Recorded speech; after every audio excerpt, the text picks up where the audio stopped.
கோடமழை கொண்டு வரும் கூந்தலெங்கிற மேகம் ஜாடையில ஏத்திவிடும் தாகம் என்கிற மோகம்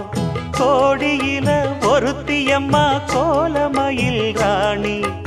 ஆடி வரும் பூங்கலசம் அழகிருக்கும் மேனி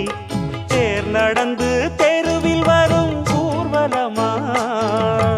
ஊருலகில் அவளை போல பேர் வருமா நல்ல பளிங்கு போல சிரிக்கும் மனச பறிக்கும் பவள விரிப்பு விளங்கிடாத இனிப்பு விவரம் புரிஞ்சிடாத துடிப்பு சந்திர ஜோதி வந்தது போல சுந்தர தேவி ஜொலிப்பு கலைவாணியோ ராணியோ அவள்தான் யாரோ சிலை மே